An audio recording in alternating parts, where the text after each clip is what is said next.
जम्मू कश्मीर अपनी पार्टी के सदर सईद अल्ताफ बुखारी का कहना है कि कश्मीर मसले के हल में तीसरे फरीक की कोई जरूरत नहीं है और हमें मरकजी सरकार से उम्मीदें हैं।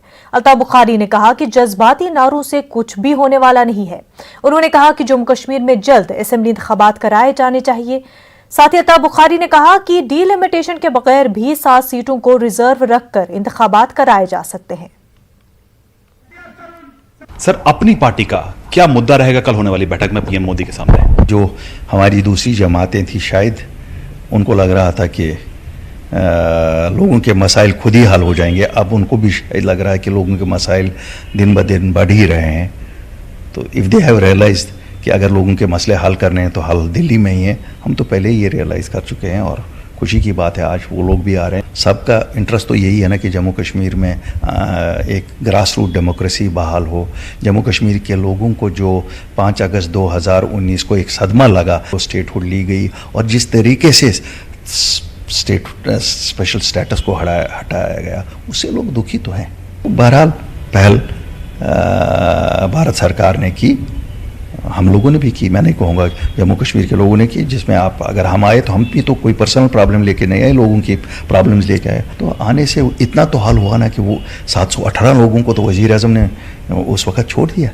अप्रीहेंशंस थी लोगों को, वज़ीर आज़म ने उस वक्त वो क्लियर की। सबसे बड़ी थी कि शायद डेमोग्राफिक चेंज करने जा रहे हैं। तो वज़ीर आज़म ने पहली बार 72 साल में किसी वज़ीर आज़म ने कहा, होम मिनिस्टर ने कहा, ऑफिशियल स्टेटमेंट है कि ऐसा कभी नहीं होगा जम्मू कश्मीर में कि डेमोग्राफिक चेंज हो जाएगी। जो स्पेशल स्टेटस का लोगों को है उसका कुछ ना कुछ नैमल बदल तो देना पड़ेगा लोगों को। हम तो कहेंगे दिल बड़ा करिए साहब, ठीक है, यह आपकी पार्टी का एजेंडा था, लेकिन मुल्क का एजेंडा बनाइए ना कि जम्मू कश्मीर के लोगों को इंटीग्रेट करना है, वही हमारा एजेंडा है। महबूब मुफ्ती ने साफ तौर पर कह दिया कि हमारा एजेंडा 370 की बहाली का है और ये कहना कि पाकिस्तान के साथ दोबारा बातचीत शुरू की जानी चाहिए, क्या ये सही है? ये वक्त कहना कि पाकिस्तान को इन्वॉल्व कीजिए? देखिए, मैं ये नहीं कहूँगा सही है या गलत है, क्योंकि ये वो उनका अपना नज़रिया है। मैं आपको अपना नज़रिया बताऊँगा। तो वो अपने घर में ही रही है ना, अपने वज़ीर आज़म, मुल्क के वज़ीर आज़म से मिलने के लिए। तो इसका इज़ द लिमिट, आप कुछ भी मांग सकते हो क्यों, अपना वज़ीर आज़म है। अगर मैं मानता हूँ कि ये मेरा वज़ीर आज़म है तो मुझे कोई भी चीज़ मांगने का हक है। हाँ, जहाँ तक किसी थर्ड पार्टी की बात की जाए तो मुझे नहीं लगता है कि जम्मू कश्मीर के किसी भी पहलू में किसी थर्ड पार्टी का कोई ना कोई रोल है, ना कोई उनसे हमें मिल सकता। हमें जो कुछ मिलेगा दिल्ली से मिलेगा। 35A और 370 की बहाली ही उनका मुद्दा है, उसको उठा भी सकती हैं। अपनी पार्टी का स्टैंड क्या है इन दोनों मुद्दों को लेकर? देखिए, मैं आपको बताऊंगा। अगर आप मुझे कहेंगे ये उनकी मांग नहीं है, ये जम्मू कश्मीर के लोगों की मांग है। ये कौन कहता है कि जम्मू कश्मीर के लोग नहीं चाहते हैं? वो मुझे लगता है अगर वो कोई कहेगा वो उससे बड़ा कोई झूठा नहीं है। लेकिन what is the solution? Solution lies with government of India. या वजीर आजम पार्लियामेंट से दे सकते हैं या कोर्ट में है, सुप्रीम कोर्ट में। आपकी मांग रहेगी? हमारी मांग तो रहेगी साहब, ये कोर्ट में मसला है। अगर आप पार्लियामेंट में नहीं कर सकते इसको एक्सपेडाइट करवा लो। बाकी इमोशनल नारे 72 साल बहुत सारे किए। हम इमोशनल सियासत करने के लिए हम तो सच कहते हैं कि अगर वज़ीर आज़म साहब आपके पास ये हल है, क्या इसको करना चाहते हो, 371 करना चाहते हो, करना, लेकिन करना है। You have to restore dignity of people of Jammu and Kashmir. हमारे नुमाइंदे शैलेंद्र वांगू हमारे साथ जुड़ चुके। शैलेंद्र, पीएम के साथ 3 बजे मीटिंग होनी है, लेकिन उससे पहले भी मीटिंगों का सिलसिला जारी है। कांग्रेस की मीटिंग गुलाम नबी आजाद की रिहाइशगाह पर जारी है। क्या एजेंडा रहेगा या फिर क्या स्टैंड रहेगा कांग्रेस का?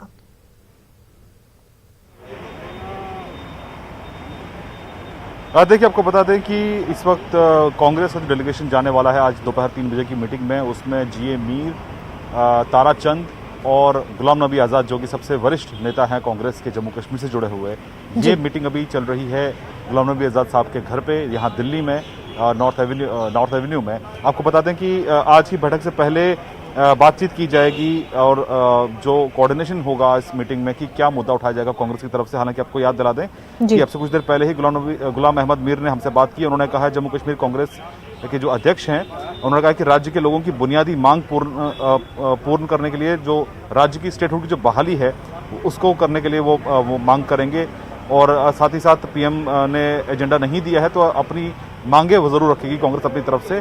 और हो सकता है कि इसमें तमाम जो पहलू होंगे कांग्रेस की तरफ से उसको उठाया जाएगा। साथ ही साथ बीजेपी की अगर हम बात करें तो जेपी नड्डा जो प्रेसिडेंट है बीजेपी के, वो इस वक्त मौजूद है बीजेपी हेडक्वार्टर में। वहाँ पर बीजेपी का जो डेलीगेशन जाने वाला है, जिसमें रविंद्र रैना स्टेट प्रेसिडेंट हैं, साथ ही साथ कविंदर गुप्ता और farmer deputy CM Nirmal Singh, ये तीनों, और साथ ही साथ जो MOS PMO doctor Jitendra Singh, वो भी इस बैठक में मौजूद है। और माना जा रहा है कि बीजेपी तरफ से जो तमाम मुद्दे उठाए जाएंगे इस बैठक में, उस पर फिलहाल एक रणनीति तैयार होगी, इस पर चर्चा होगी।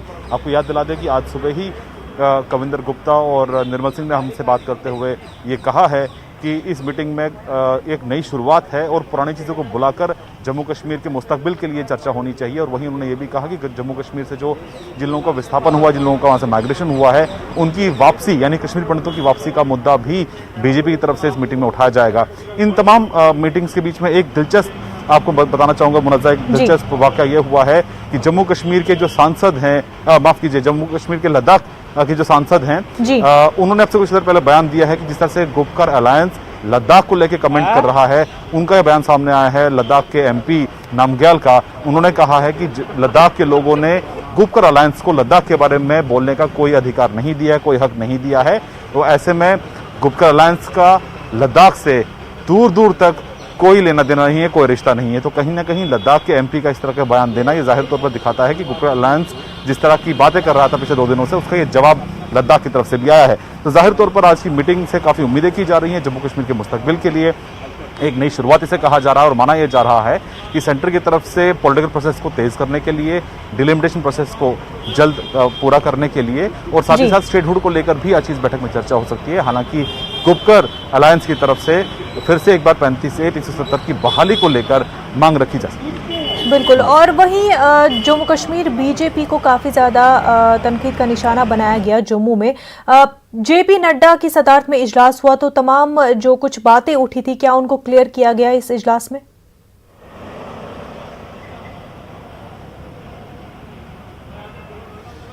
देखिए, जाहिर तौर पर बीजेपी एक इम्पॉर्टेंट पार्टी है, ना सिर्फ स्टेट में बल्कि सेंटर में भी।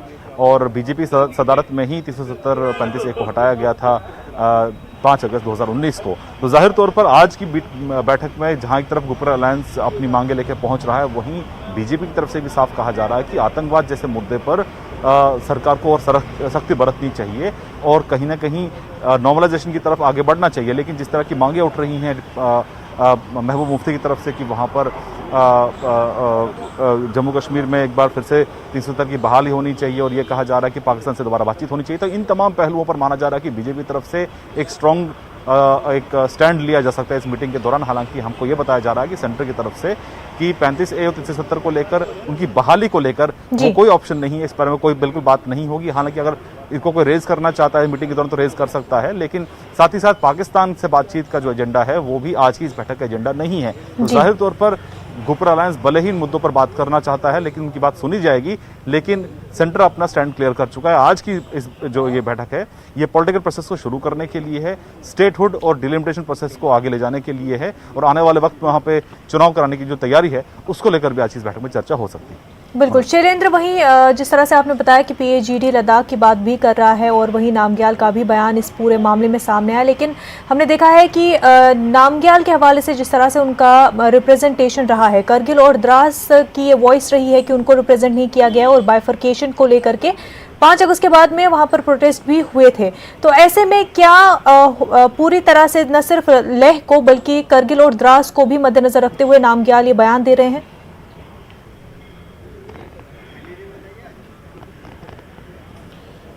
बिल्कुल, जाहिर तौर पर आपको बता दें कि जो 370 और 35A को हटाने का फैसला था और स्टेट का जो बाइफर्केशन का फैसला था, ये सेंटर का फैसला लिया गया फैसला था। इसमें उस टाइम में वहाँ पर गवर्नर सत्यपाल मलिक थे और उनके साथ कंकरेंस में ये फैसला लिया गया था। तो जाहिर तौर पर इसको लेके कुछ तबके में नाराज़गी ज़रूर है, लद्दाख और द्रास और करगिल में कुछ नाराज़गी ज़रूर है। लेकिन आज की इस बैठक की अगर हम बात करें तो आज की इस बैठक में सिर्फ और सिर्फ जम्मू कश्मीर जो यूटी है उसमें जो फिलहाल मौजूद पॉलिटिकल पार्टीज हैं उनको न्योता भेजा गया है। इसमें लद्दाख का कोई रिप्रेजेंटेशन नहीं है आज की इस बैठक में। जम्मू कश्मीर में किस तरह से स्टेटहुड वापस लाया जाएगा, हालांकि उस वक्त ही कह दिया गया था गृह मंत्री अमित शाह द्वारा पार्लियामेंट में कि जम्मू कश्मीर को वापस स्टेटहुड मिलेगा, लेकिन लद्दाख एक यूनियन टेरिटरी आगे भी जारी रहेगा आगे भी यूटी ही रहेगा लद्दाख। तो ऐसे में आज की इस बैठक में यूटी को लेकर, लद्दाख को लेकर कोई चर्चा नहीं होगी, क्योंकि पॉलिटिकल पार्टी कोई वहां पर नहीं है। लेकिन ये जरूर है कि गुपकर अलायंस पिछले 3 दिनों से महबूबा मुफ्ती हो या तारिक आमी हो, लगातार वो कह रहे हैं कि लद्दाख पर चर्चा होनी चाहिए, लद्दाख बिल्कुल। पीएजीडी जो तो ऐसे है में करगिल, लेह और द्रास यानी कि लद्दाख के बारे में भी बात कर रहे हैं, लेकिन इस मीटिंग में लद्दाख को लेकर के किसी तरह का कोई मुद्दा उठाने का एजेंडा नहीं है। बेहद शुक्रिया शैलेंद्र आपका।